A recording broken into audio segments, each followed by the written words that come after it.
DSC నియామకాల విషయంలో మాజీ సీఎం వైఎస్ జగన్ కు మంత్రి లోకేష్ సవాల్ విసిరారు. జగన్ నివాసానికి కేవలం 200 మీటర్ల దూరంలోనే తాను ఉన్నారని, డిఎస్సిపై ఏవైనా అనుమానాలుంటే చర్చించడానికి సిద్ధమని లోకేష్ స్పష్టం చేశారు. ఒక్క డిఎస్సిని నిర్వహించినా దాని వెనుకున్న కష్టం, నియామకాల ప్రక్రియ గురించి జగన్ కు తెలిసేదని సెటైర్లు వేశారు. నోటిఫికేషన్ల విడుదలకు, పరీక్షల నిర్వహణకు మధ్య ఉన్న పారదర్శకతను వివరించేందుకు తాను సిద్ధంగా ఉన్నానని స్పష్టం చేశారు. తాను ఎప్పుడైనా చర్చకు సిద్ధమని, జగన్ వస్తారా అని లోకేష్ ఛాలెంజ్ చేశారు.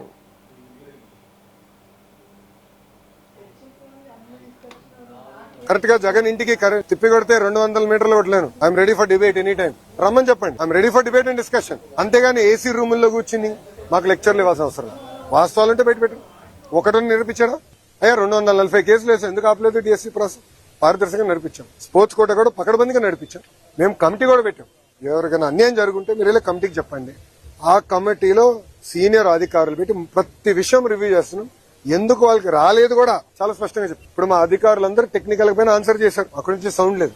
జగన్ గారి దగ్గర నుంచి సౌండ్ లేదు. మళ్ళీ అదే అబద్దం చెప్పేదానికి ప్రయత్నిస్తున్నారు. మేము ఇచ్చిన సమాధానానికి దానికి రెస్పాన్స్ మీరు ఇవ్వాలని నేను డిమాండ్ చేస్తాను.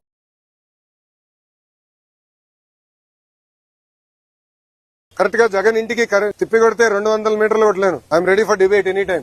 రమ్మని చెప్పండి. I'm ready for debate and discussion. అంతేగాని ఏసీ రూముల్లో కూర్చుని మాకు లెక్చర్లు ఇవ్వాల్సిన అవసరం. వాస్తవాలుంటే బయట పెట్టు. ఒకటని నిరూపించాడా? అయ్యా 240 కేసులు వేసాం. ఎందుకు ఆపలేదు డిఎస్సీ ప్రాసెస్? పారదర్శకంగా నడిపించాం. స్పోర్ట్స్ కోట కూడా పకడ్బందీగా నడిపించాం. మేము కమిటీ కూడా పెట్టాం. ఎవరికైనా అన్యాయం జరుగుంటే మీరు ఇలా కమిటీకి చెప్పండి. ఆ కమిటీలో సీనియర్ అధికారులు పెట్టి ప్రతి విషయం రివ్యూ చేస్తున్నాం. ఎందుకు వాళ్ళకి రాలేదు కూడా చాలా స్పష్టంగా చెప్పారు. ఇప్పుడు మా అధికారులందరూ టెక్నికల్ పైన ఆన్సర్ చేశారు. అక్కడి నుంచి సౌండ్ లేదు. జగన్ గారి దగ్గర నుంచి సౌండ్ లేదు. మళ్ళీ అదే అబద్దం చెప్పేదానికి ప్రయత్నిస్తున్నారు. మేము ఇచ్చిన సమాధానానికి దానికి రెస్పాన్స్ మీరు ఇవ్వాలని నేను డిమాండ్ చేస్తాను.